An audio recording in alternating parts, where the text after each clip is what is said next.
Shanks est le dieu du temps. Shanks est le 6e membre caché du Gorosei. Shanks est le clone de Rock Lee. Et plein d'autres théories que je vais en parler dans cette vidéo. Salut tout le monde, c'est GLV. Nous nous retrouvons pour une nouvelle théorie sur Shanks. Mais avant que la vidéo commence, passe à liker et à t'abonner. Et si tout ceci est fait, alors let's go. Shanks maîtrise-t-il le temps?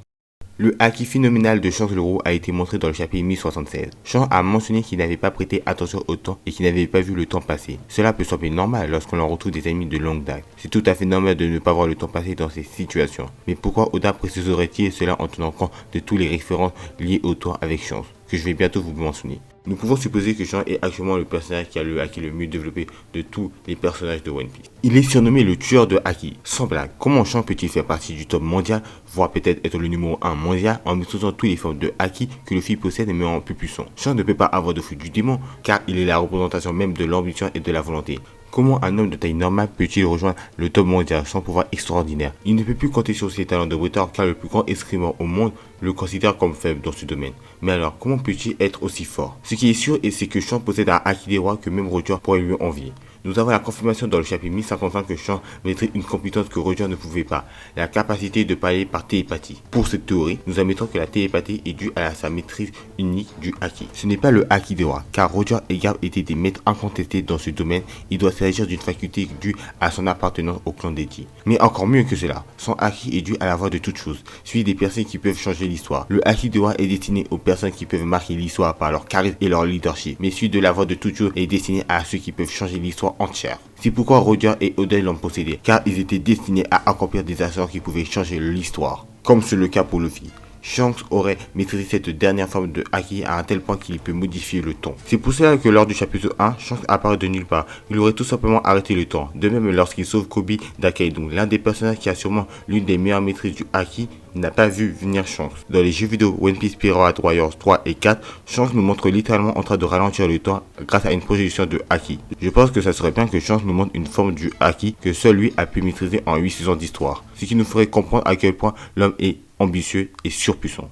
Shanks est-il un ennemi de Luffy? Il y a 3 possibilités pour devenir l'ennemi de Luffy. Soit attaquer l'un de ses amis, soit mettre un pays entier en esclavage, soit chercher à obtenir le One Piece. Shanks ne semble pas être une personne qui abuserait de sa puissance face aux plus faibles, comme le montre le dernier chapitre où les habitants d'Elbaf lui sont même très reconnaissants de sa protection. De plus, cela ferait honte à Rayleigh et Roger. Attaquer l'un des ennemis de Luffy est très probable, comme montrent les dernières actions de Bartholomew qui a brûlé le Jolly Roger des Red Pirates. Une autre possibilité est que Shanks veut lui apprendre le respect en l'attaquant, ce qui mettrait Luffy dans une situation délicate car il devra prendre ses responsabilités et régler ses comptes avec le roux pour sa crédibilité envers sa flotte. En outre, Shanks pourrait devenir le rival de Luffy après que Luffy a éveillé son fruit du démon.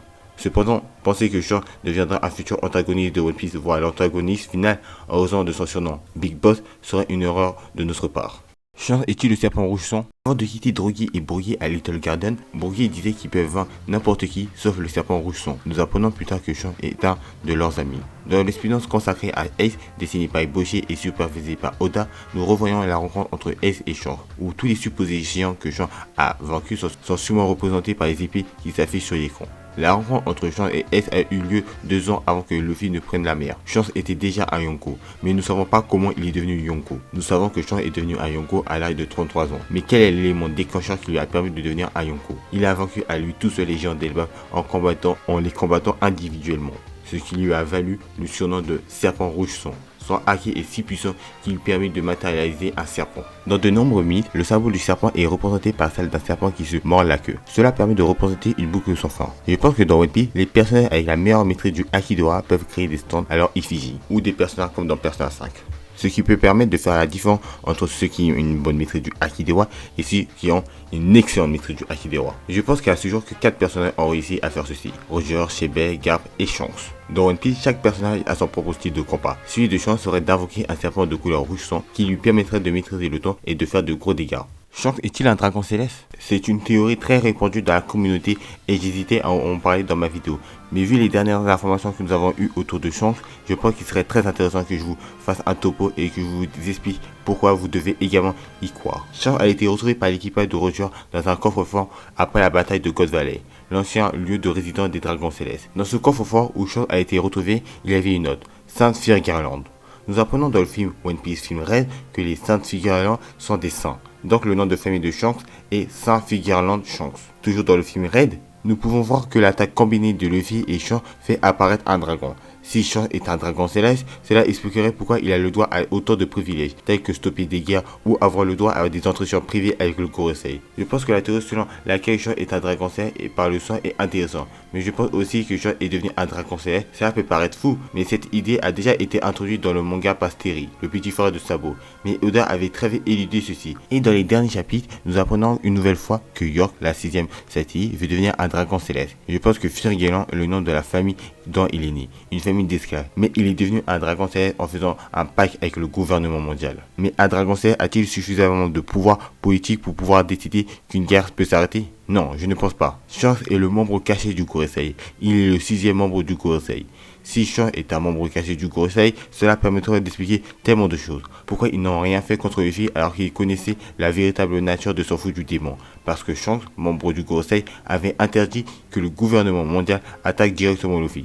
Cela expliquerait aussi pourquoi il a pu stopper une guerre, car c'est un ordre d'un des membres les plus haut placés du monde qui donnait des ordres. Pourquoi Shanks serait-il devenu un membre du Gorosei? Tout simplement parce qu'il a un plan. Depuis le début du manga, l'auteur nous montre que Shanks attend quelque chose venant de Luffy. Au début, on pensait qu'il attendait juste que Luffy devienne plus fort que lui, mais ce n'est pas du tout le cas. Depuis que nous avons appris les histoires du dé et celle de Joy Boy et que Luffy semble être les deux réunis et à quel point ils peuvent changer le monde, nous avons maintenant que le retour de Joy Boy est l'événement le plus important de tout One Piece. Donc Shanks met tout en œuvre pour son retour et pour que son retour se fasse dans des bonnes conditions. Shanks est le clone de Roddy Shebeck.